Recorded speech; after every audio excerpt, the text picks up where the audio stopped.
actually happened? Really wants to know what happened. Did this little time capsule, did it live, did it die, what's happening? And right now they're really scratching their heads.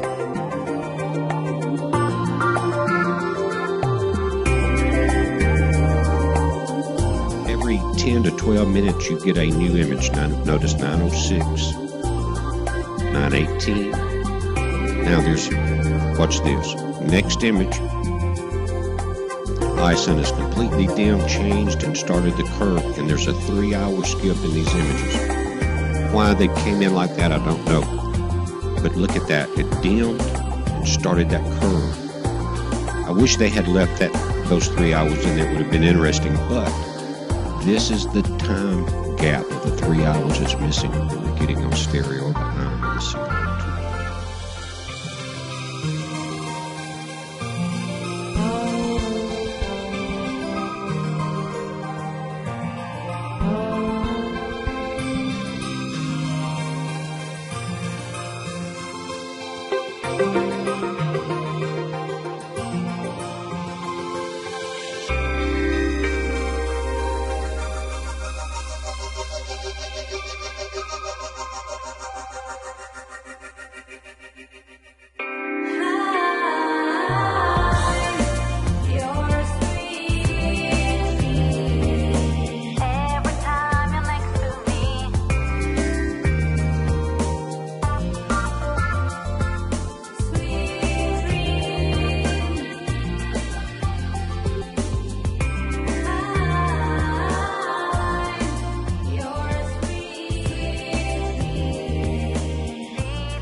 Investigating a phenomenon known as the Schumann cavity, he develops his theories for tapping limitless sources of power that all people of the world may share. Surrounding the Earth, there's a cavity that resonates at about 8 cycles per second. And this cavity exists between the Earth we're standing on now and the bottom of the ionosphere, about a 60-kilometer gap. And this three-dimensional resonant cavity. In that cavity, you can transmit power, electromagnetic energy, at 8 hertz with almost no attenuation. The Schumann cavity is pumped or fueled at this time with megawatts of power from the lightning strokes that are occurring many times a second on a worldwide basis. He was determined to make electrical power equally available to all people on this planet as a gift.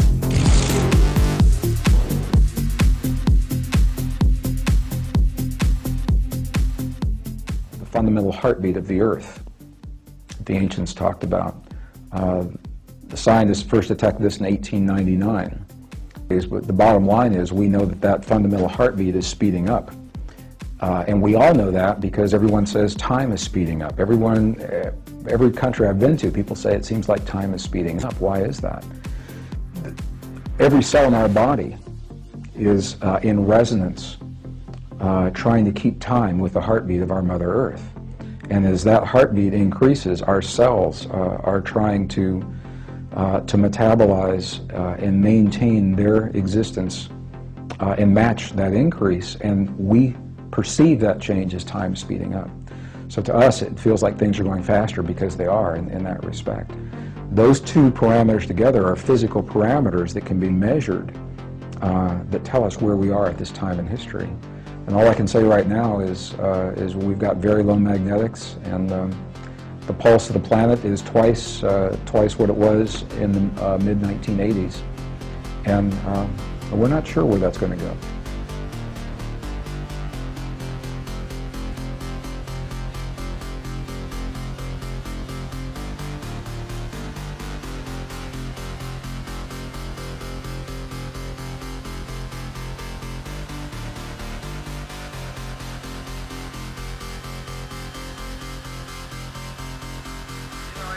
children, if they go to school, they're all gonna get told that the solar system looks something like this. Planets go around like this in an elliptical course. Well, that is absolutely incorrect.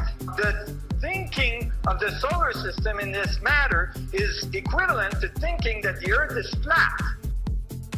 In fact, the sun is moving through space and the planets are flying around the sun, generating these huge vortices as it follows the equator of the sun. That is a completely different picture. All right? It goes from flat to spacious, to movement through space. And that makes a big difference. All of a sudden, you start to see that even planetary motion, solar motions around the galaxy, galactic motion, supercluster motion, and so on, all have this elliptical, vorticular dynamics of space. They all have this torque dynamic through space. Let's go back to the analogy of Einstein's field equation of the trampoline curving to generate gravity. So basically Einstein said gravity is the result of space-time curving like the surface of a trampoline. And basically what we say in this paper is that yes, and when space-time curves, it doesn't just curve, but it curls, just like water going down the drain, and that generates spin, angular momentum. And that's the source of the spin of all things.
Since this historical crisis, or this singularity that we're approaching, is like a transition from a low-dimensional world, say a world of 2 or 3 dimensions, to a world of 4, 5, or 6.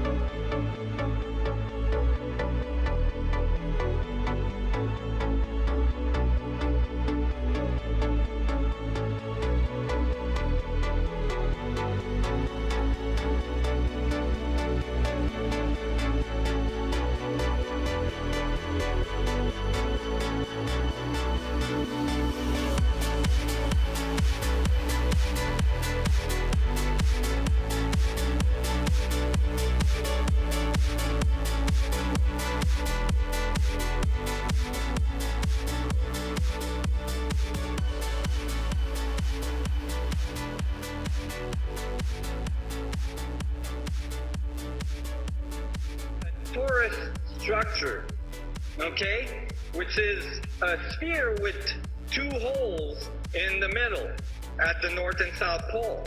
The result is a double torus structure, a double torus manifold that has this dynamic, which is viewed here from above as a rotating yin-yang sign, if you'd like.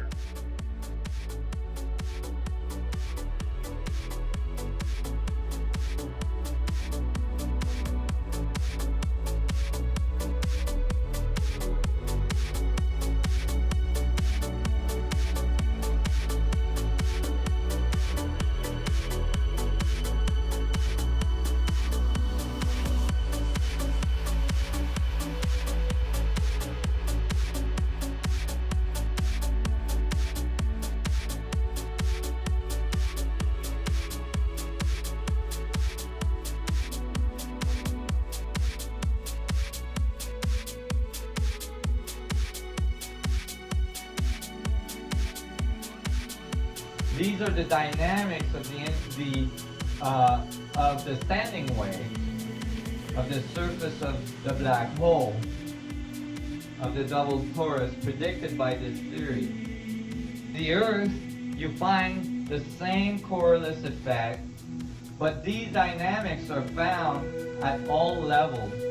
And when you look at the heart center of the Buddha, where the vortex meet, there you find the geometry of the Star of David, or the geometry of the double star tetrahedron, the geometry of the vacuum. There is a physical place inside your heart that has a singularity. Your heart has a little cavity between the two ventricular of the heart, and that little cavity has the highest electromagnetic field of your body. It can be measured up to 8 feet away from you. And that's the battery of life that keeps your heart going.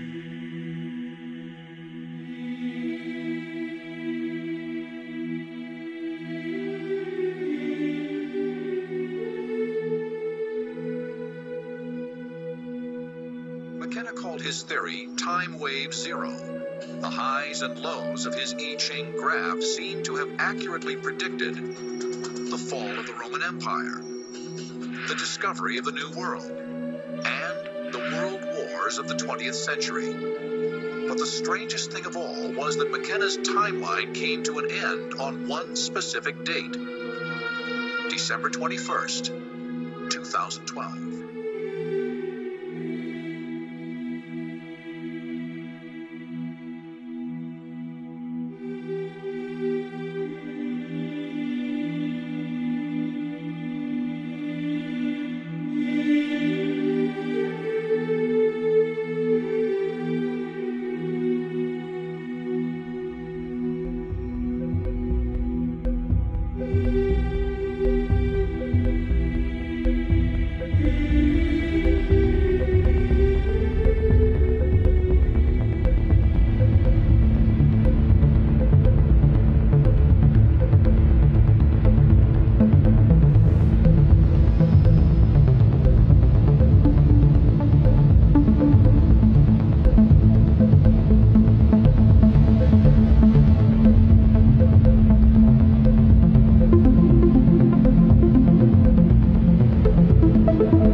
Earth it's going to separate into the old Earth and the new Earth. But the Earth is a living being. You know that. Everything has consciousness, everything is alive. The Earth is a living being. And it is getting ready to go into its new incarnation. And it has incarnations just like people do. It just takes it longer to do it. But it's getting ready to move into another dimension. And in order to do that, it has to change its vibrations and its frequencies to shift into another dimension. Now, it's going to do it regardless. But if we want to go with it, we have to change our vibrations and our frequencies also in order to move with the Earth. It doesn't care if we go or not. It would be just as happy if we didn't go. But look what we're doing to this beautiful planet. We're like fleas on a dog. It would much rather we didn't go. But if we do want to go with it, we have to change our vibration and frequencies to match it so that we can move into the other dimension. Mayan calendar, the Egyptian calendar, native oral traditions, both in North-South America and the Tibetan traditions, they all say that something is happening at our time in history, and this is when time as we know it changes. And that the Earth as we know it changes. So scientists only within the last couple of years, the mainstream publications have now admitted, they say, yes, we are in the early stages of a magnetic reversal. We don't know what that means. What we do know is that we're linked to those fields. Our emotions, our sleep patterns, our perceptions of time and space, how we feel about our relationships, our immune response, all those things are linked to the magnetic fields of the Earth, as well as the weather patterns. And this is something a lot of people aren't talking about. So the decrease of the magnetics is what is driving the weather patterns and the shifts that we're seeing right now.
Interesting, isn't it?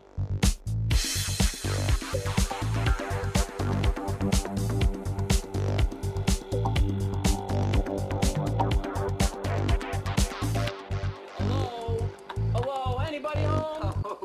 Think, McFly, think.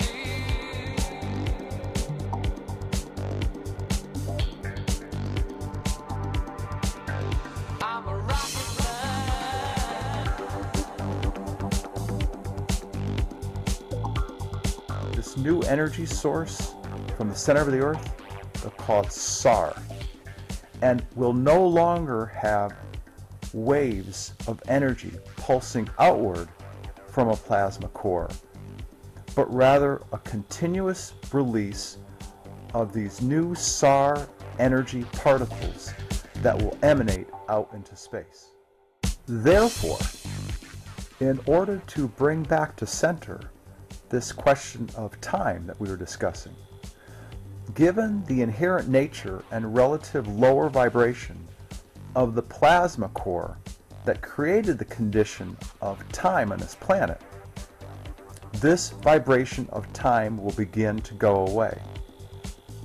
And no matter what Earth scientists try to do, and they will try, but they won't be able to institute a faux or fake time program to keep society working and in sync. They just won't be successful. So from December 21, 2012, time as we know it will perpetually diminish and continue to go away throughout all of 2013 until the complete transformation of Earth into a 4D planet, which will happen in January 2014. And December 21st, 2012 will actually be the beginning of the end of an opaque 3D organic Earth with a year-long transformation period throughout all of 2013 to it becoming a completely translucent 4D spirit essence, higher vibrational, fine matter Earth. So, we now have a transformed core of the Earth. It's no longer plasma, and keep in mind, this is unique. Moreover, this is an extremely rare event and has not happened this way before to a planet. This is a very exciting time to be alive. This is a very momentous occasion.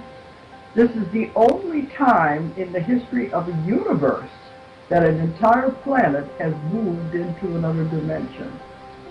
We go back and forth between dimensions all the time, but this is the first time that an entire planet is going to move into another dimension. So it's a very exciting time for the whole cosmos, and they're watching all of this. They're trying to see, if they say it's the greatest show on Earth, can we do it? Are we going to be able to pull it off?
Nature uses this form in the embryonic creation process of every single living organism on this planet, with no exceptions. Nature chooses this form because it is the most balanced, most harmonious form possible.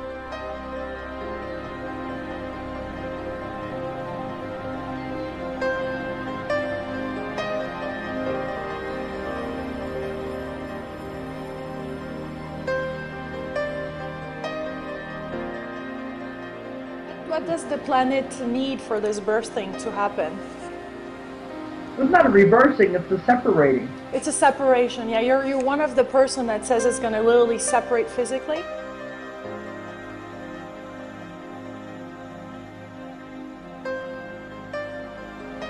From the old Earth and the new Earth. And the old Earth is where all the violence, the wars, the catastrophes, the negativity is going to be left with the old Earth as we move into the new Earth. And those that will stay with the old Earth are those that are still in negativity, the ones who really don't want to change. And that's okay, because eventually they'll all get there anyway. But they will stay with what they have created. They'll stay with the negativity.